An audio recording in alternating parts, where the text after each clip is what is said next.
저는요, 목회를 감당해야 하는 사명이 있습니다. 어떤 이들은 저처럼 목회를 감당할 사명이 있고, 또 어떤 이들은 사업가로서 감당할 사명이 있고, 또 어떤 이들은 직장인으로, 교육가로, 예술인으로, 남편으로, 아내로, 부모로, 자녀로 감당할 사명이 있습니다. 이처럼 우리 모두에게는 동일한 사명이 있지만 사명이 드러나는 삶의 자리와 모습들이 모두 다른 겁니다. 반대로 드러나는 삶의 모습은 다 다를지 모르지만 우리는 모두 동일한 사명을 가지고 있습니다. 자, 그렇다면 여러분, 과연 우리에게 동일하게 있지만 다양한 삶 속에서 드러나는 그 사명, 과연 그 사명이란 무엇일까요? 여러분, 도대체 사명이 무엇입니까? 여러분, 사명 있다고 아멘 하셨잖아요. 성도님들, 그렇다면 도대체 사명이 뭐냐고요? 그런데 이 질문에 대답하기에 앞서서 대부분의 성도님들께서 사명에 대해서 어떻게 생각하고 계시는지, 어떻게 사명을 받아들이고 있는지에 대해서 우리가 좀 살펴보려고 합니다. 솔직히 우리는요, 대체로 사명에 대해서 다음과 같이 생각을 합니다. 제가 졸업한 신학대학교에서는요, 모든 입학식, 졸업식, 이 모든 것들을 다 예배로 진행을 해요. 너무 당연하죠. 그리고 목사 안수식도요, 동일하게 예배로 진행을 합니다. 그런데 입학식, 졸업식, 목사 안수식, 이 모든 것들이 다 다른 곳에서 진행이 되지만요, 꼭 부르는 동일한 찬송가가 있어요. 바로 찬송가 323장, 부름받아 나선 이 몸입니다. 이 찬양의 가사는 다음과 같죠. 부름받아 나선 이 몸 어디든지 가오리다. 괴로우나 즐거우나 주만 따라 가오리니 어느 누가 막으리까 죽음인들 막으리까. 어느 누가 막으리까 죽음인들 막으리까. 아골골짝 빈들에도 복음 들고 가오리다. 소돔 같은 거리에도 사랑 안고 찾아가서 종의 몸에 지닌 것도 아낌없이 드리리다. 종의 몸에 지닌 것도 아낌없이 드리리다. 종기 영광 모든 권세 주님 홀로 받으소서. 멸시천대 십자가는 채가 지고 가오리다. 이름 없이 빛도 없이 감사하며 섬기리다.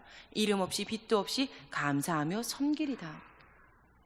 우리는 사명에 대해서 떠올릴 때 대체로 이 찬양의 가사를 떠올리곤 합니다. 마치 사명을 따라 살려면 피 한 방울 이상은 좀 흘려야 할 것 같고 반드시 목숨 또한 잃어야만 할 것 같다는 거예요. 이웃에게 내가 입고 있었던 옷까지 다 내어주고 속옷까지 다 주면서 나는 그저 속옷바람으로 돌아가야 할 것 같다는 그런 마음을 드는 겁니다. 만약 사람들이 나를 돌로 치려고 하면 일부러 팔이라도 갖다 대어서 이 돌을 맞아야만 할 것 같은 그런 느낌을 지울 수가 없습니다. 어쩌다가 기도 시간 좀 오랜 시간 기도하려고 하면요, 혹시라도 하나님께서 혹시라도 내가 가진 재산 다 버리고 아프리카 오지로 선교 떠나라고, 혹은 네가 기르고 있는 그 자녀를 목회자로 드리라고 할 것만 같은 그런 마음이 마음 한켠에 불편하게 자리 잡고 있다는 거예요. 물론 지금 이 땅에는요, 우리가 방금 방금 보았던 부름받아 나선 이 몸과 같은 이 삶의 모습으로 사명을 감당하고 계시는 귀한 분들이 계십니다. 설교 중에 우리 모두의 사명은 동일하지만 사명이 드러나는 모습이 각자 다릅니다 라고 말씀을 드렸습니다. 당연히 부름받아 나선 이 몸처럼 그런 모습으로도 사명을 감당할 수 있습니다. 그런데 지금 제가 하고자 하는 말의 요지는요, 그만큼 많은 성도들에게 사명이라는 것이 단순히 삶의 무거운 족쇄를 채우는 것 같은 그런 것처럼 느껴진다라는 겁니다.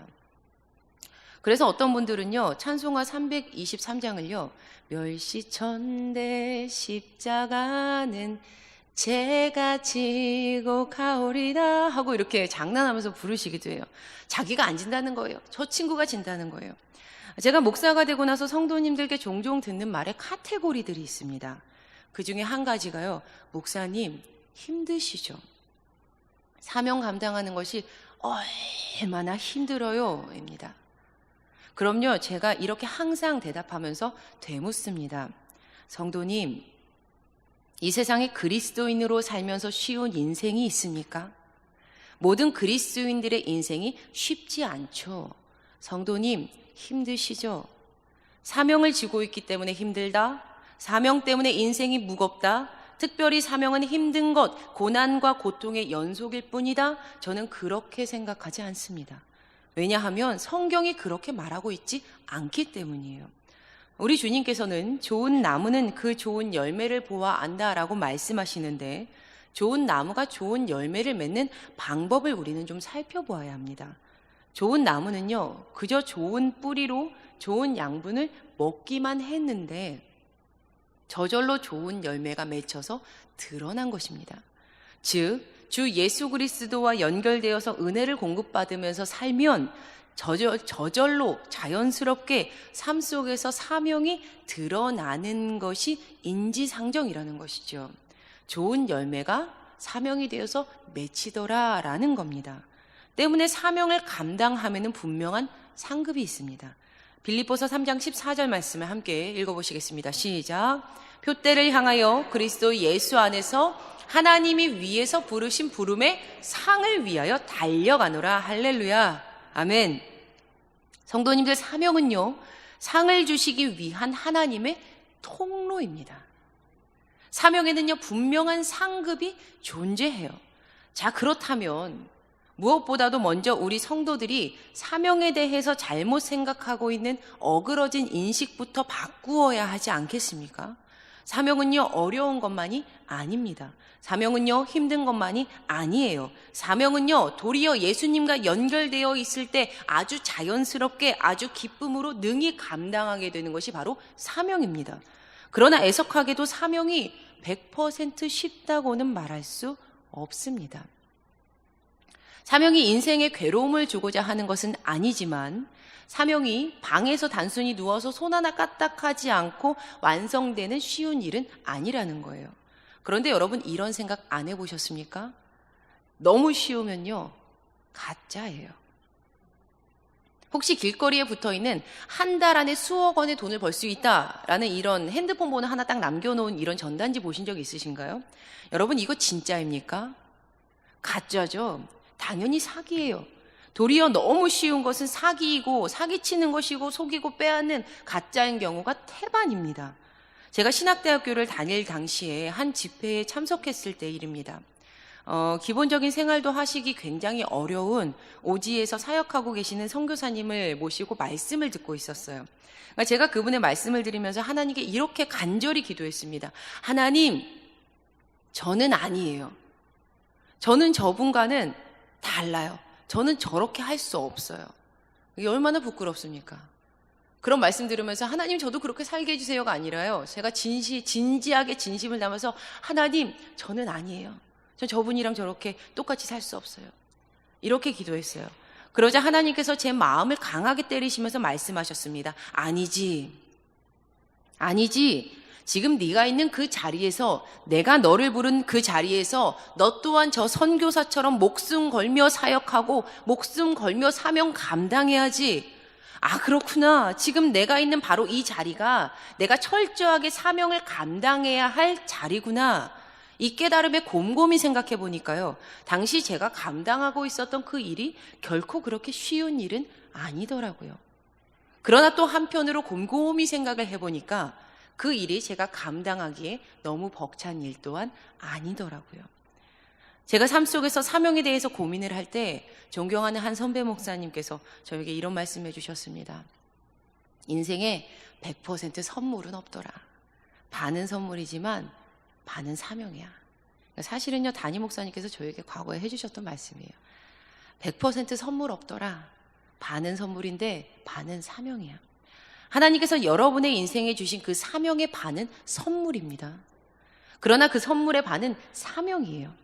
하지만 그 반이 선물이심을 기억하시기 바랍니다. 이제 성도님들께서도 곰곰이 생각해 보시기 바랍니다. 하나님께서 여러분을 부르신 그 자리가 감당하기 쉬운 자리입니까? 분명 아닐 것입니다. 그러나 그 자리가 쉽지 않다고 정말 감당하지 못할 일입니까? 그 또한 분명 아닐 것입니다.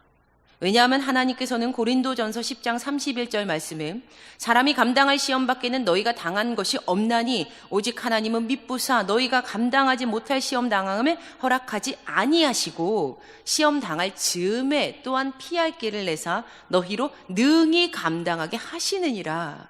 하나님께서는 분명히 우리가 능히 그 일을 감당할 수 있도록 피할 길을 내시면서 일하는 분이시기 때문입니다. 하나님께서 우리에게 주시는 사명은요, 우리가 감당할 수 있는 일이에요.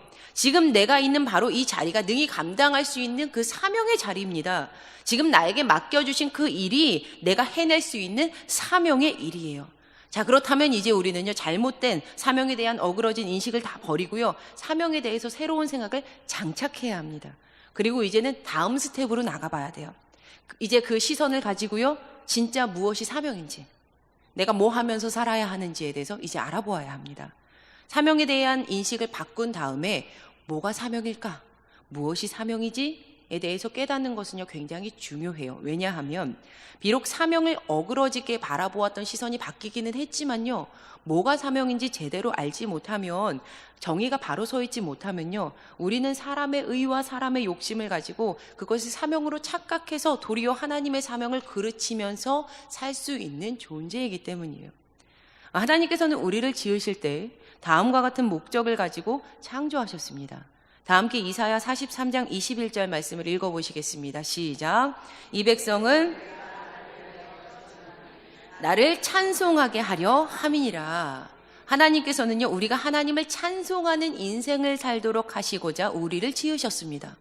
때문에 우리는 이 땅에서 살아가는 하루 24시간 365일 각자의 인생에 허락하신 연수만큼 각자의 삶 속에서 하나님께 찬송을 올려드리면서 삶을 살아야만 합니다. 하나님께 영광의 찬송을 올려드리는 일, 영광의 찬송을 돌려드리는 일, 바로 이것이 우리 모두에게 허락된 사명입니다. 목사이기 때문에 하나님께 영광의 찬송을 돌려드려야 하는 사명이 있는 거예요. 사업가에게도 하나님께 찬송을 돌려드려야 하는 사업이 있습니다. 교육자에게도, 예술가에게도, 학생에게도, 남편에게도, 아내에게도, 부모와 자녀에게도 하나님께 영광의 찬송을 돌려드려야 하는 사명이 있습니다. 우리 모두는 하나님께 찬송을 돌려드려야 하는 동일한 사명을 가지고 있습니다.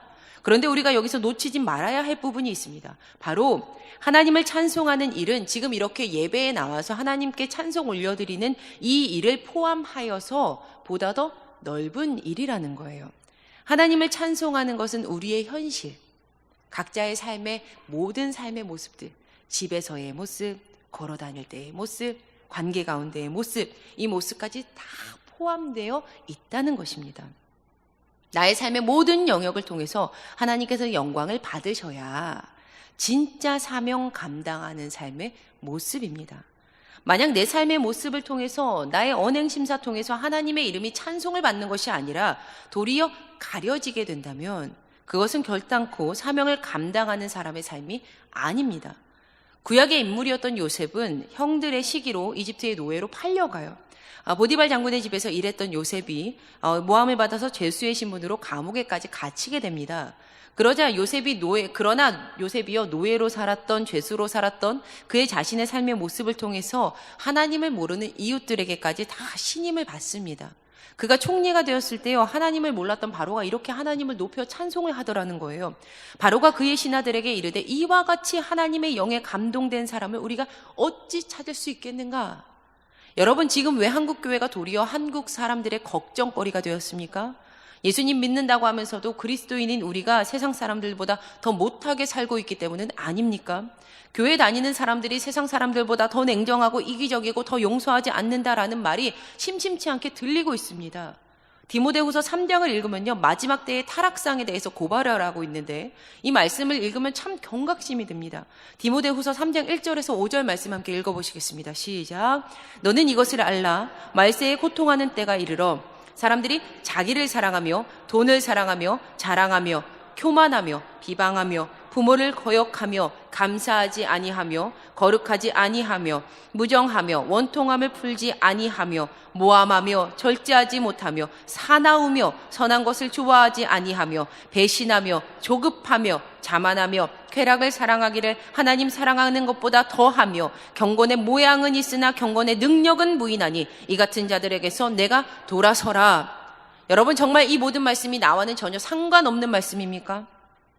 정말 나의 모습은 아니라고 온전히 부인할 수 있습니까? 나의 생활에 어떠한 것 하나라도 걸리지 않습니까? 지금 우리는 사명을 잃고 세상 보기에 그리스도인의 매력을 잃어버린 것은 아닌지 모르겠습니다.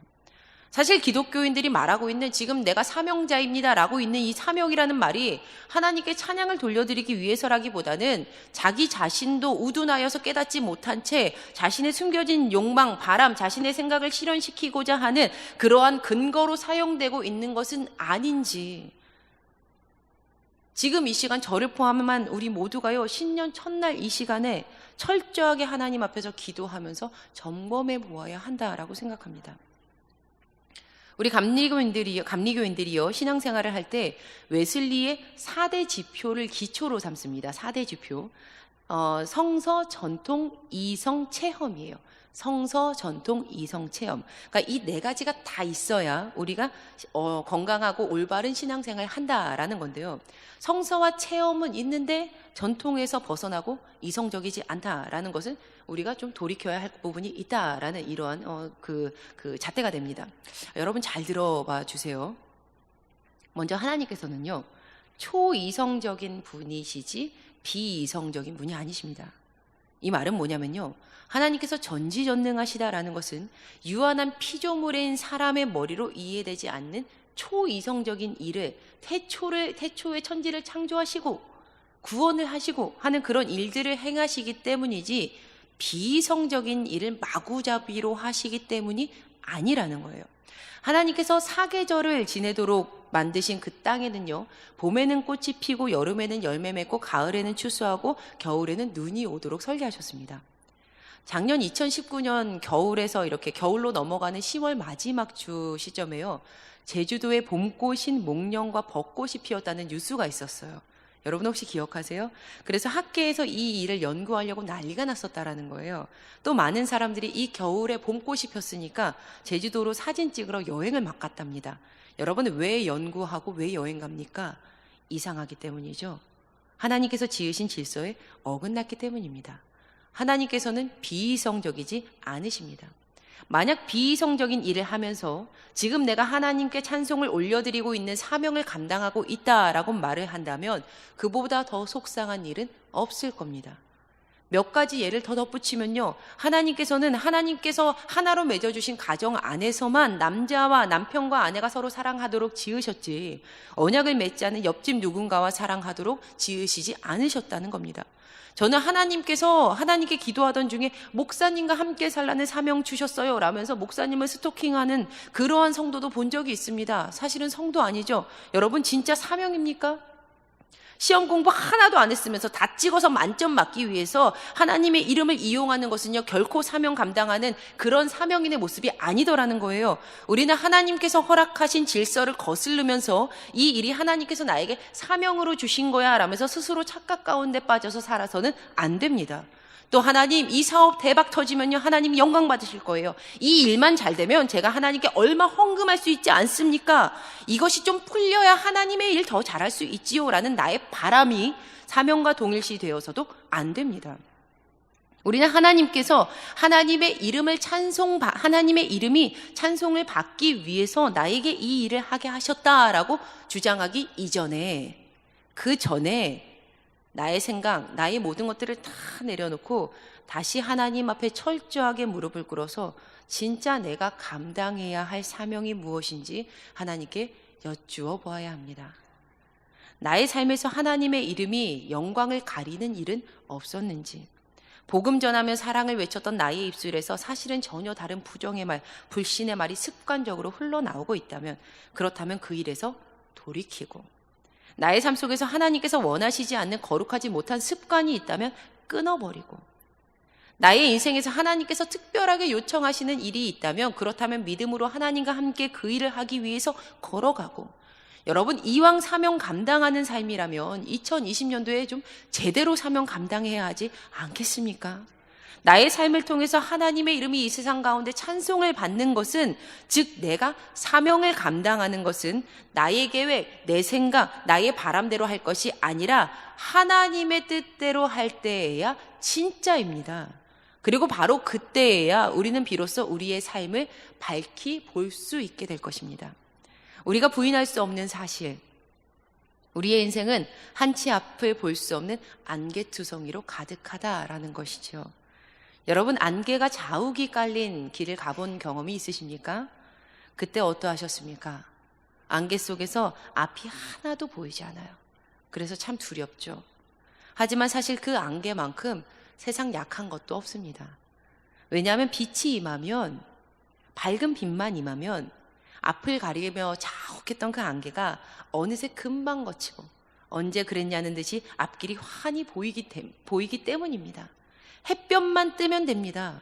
해가 뜨면 안개는 완벽히 사라집니다. 마찬가지로 우리가 사명을 붙들면, 하나님의 뜻대로 살겠다는 그 사명 붙들면 하나님의 빛이 우리의 삶을 비추어 주십니다. 내가 하나님의 일을 하면요, 하나님께서 나의 일을 책임져 주신다라는 것이죠. 마태복음 6장 33절 말씀을 믿음으로 고백해 보시겠습니다. 시작. 그런즉 너희는 먼저 그의 나라와 그의 의를 구하라. 그리하면 이 모든 것을 너희에게 더하시리라. 아멘. 진리의 말씀입니다. 우리가 사명을 붙들면요, 하나님께서 밝은 빛을 비춰주시고 나는 그동안 안개로 가려져서 보이지 않았던 것 같은 진정한 삶이, 나의 삶이 진짜 무엇인지에 대해서 깨닫게 될 것입니다. 삶의 안개가 있어서 보이지 않을 때는 인생이 참 두려워요. 그러나 사명 붙들면 하나님께서 책임지시는구나 라는 확실함 때문에 삶의 안개가 거두어지고 나의 삶이 밝히 보입니다.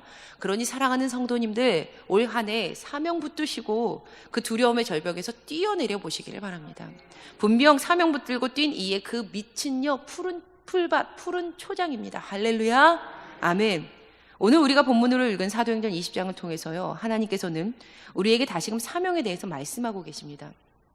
지금 바울이요, 의도적으로 2년 동안 사역을 했었던 에베소를 그냥 지나쳐서 예루살렘을 향하여 가고 있는 상황이에요. 그러나 바울이 사랑하는 에베소의 이 교인들을 못 만났던 것이 참 아쉬웠습니다.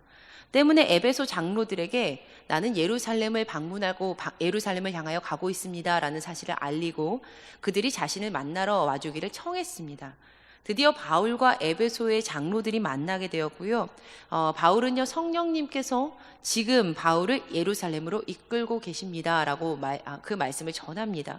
그리고 언제나 그랬듯이 그곳에도 바울에게는 수많은 고난이 자신을 기다리고 있을 것입니다 라고 밝혀요. 사도행전 20장 22절에서 23절 말씀을 보면 바울이 이렇게 말합니다. 보라, 이제 나는 성령에 매여서 예루살렘으로 가는데 거기서 무슨 일을 당하는지 알지 못하노라. 오직 성령이 각 성에서 내게 증언하여 결박과 환난이 나를 기다린다 하시나. 얼마나 바울의 삶이 앞이 보이지 않는 상황입니까? 참 미지 가운데 안개가 자욱하여서 정말 한 치 앞도 보이질 않습니다.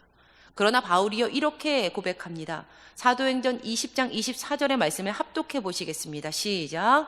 내가 달려갈 길과 주 예수께 받은 사명 곧 하나님의 은혜의 복음을 증언하는 일을 마치려 하면은 나의 생명조차 조금도 귀한 것으로 여기지 아니하노라. 이미 우리가 알고 있는 바울의 마지막 인생이 어떠합니까? 정말 미궁 속에서 끝났습니까? 아닙니다. 사명을 붙든 그의 삶은요, 밝히 보였고요. 로마에서도 하나님께서 끝까지 그를 책임지셨습니다. 영원의 삶을 살아갈 수 있도록 바울을 책임져 주셨을 거라고 저는 믿습니다. 설교 시작에요, 제가 사명을 두고 심히 고민했습니다 라는 말씀을 드렸습니다. 그렇게 고민이 짙어지던 차에 제가 말씀을 읽던 중에 제 삶에 하나님의 빛이 임했습니다. 제가 막 찾아간 게 아니고요, 말씀 가운데 하나님께서 저를 찾아와 주신 거예요. 제가 읽었던 말씀은 예수님께서 나의 구원을 영원히 책임지시는 확실하고 영원한 제사장이십니다 라는 히브리서 7장의 말씀이었습니다. 당시 저는 유한한 인생길에 안개가 자욱한 것처럼 앞이 잘 보이지 않아서 두려움에 떨고 있었지만, 보이지 않아서 불확실했던 인생길과는 반대로 예수님께서는 완벽한 구원을 허락하시는 확실한 분이시다라는 말씀을 저에게 주시면서 그 말씀을 읽고, 인생에서 하나님께 찬양 올려드리는 그 사명, 목사로서 살아가는 그 사명 붙들고 가는 일보다 더 확실한 일 없을 것이다 라는 인생의 마침표가 그때 저에게 딱 찍혀졌습니다. 그러자 인생이 두려워지지 않는 겁니다. 너무 신기했어요. 그때부터 삶이 보이기 시작했습니다. 해야 할 일이 보이고요, 맡겨진 영혼이 누구인지, 맡겨진 일이 무엇인지가 보이기 시작했어요. 사랑하는 제일교회 성도님들, 사명과의 짝꿍은요, 인생의 미지함입니다. 정상이에요. 마치 안개가 가려서 보이지 않는 것 같은 불투명함이 사명의 필수 요소라는 거예요. 왜냐하면 삶의 미지함 속에서 우리가 하나님께서 주신 그 사명 붙들었을 때 하나님만 찬양하며 이 자리에서 그렇게 살겠습니다. 목숨 걸어 내가 사명 감당함에 부끄럼 없게 살겠습니다 라고 했을 때 주님께서는 우리의 삶을 밝히 보여주시는 분이시다라는 것을 우리에게 깨닫게 하실 것이기 때문입니다. 물론 지금 내 손에 있는 건 다 내려놓고 사명 붙드는 것이요, 마치 죽음 맞이하는 것처럼 두려운 일로 다가올 수도 있습니다. 또 지금 내가 사명 감당할 때 손해보는 것처럼 보일 수도 있어요. 그러나 용기를 내어서 사명을 붙들고 오늘 하루를 살아가신다면 분명 하나님께서 여러분의 삶을 밝히 보여주실 것입니다. 오늘 하루를 어떻게 살아가야 할지 알려주실 것이 분명합니다. 분명 그 보이지 않아서 아팠던 그 일이 간증거리 되실 것입니다. 사명을 붙들면요, 삶이 보입니다. 사명을 붙들면 삶이 보입니다. 오늘 하루가 또 올해 한 해가 사명 붙든 여러분의 삶이 환히 밝혀지며 인생을 끝까지 책임져 주시는 하나님의 은혜로 가득하시기를, 주님의 인도하심이 성도님들과 늘 함께하기를 주님의 이름으로 축원합니다. 아멘. 우리 다 함께 찬송가 323장 부름받아 나선 이 몸 다 함께 찬양하시면서 우리의 결단을 하나님께 올려드리도록 하겠습니다.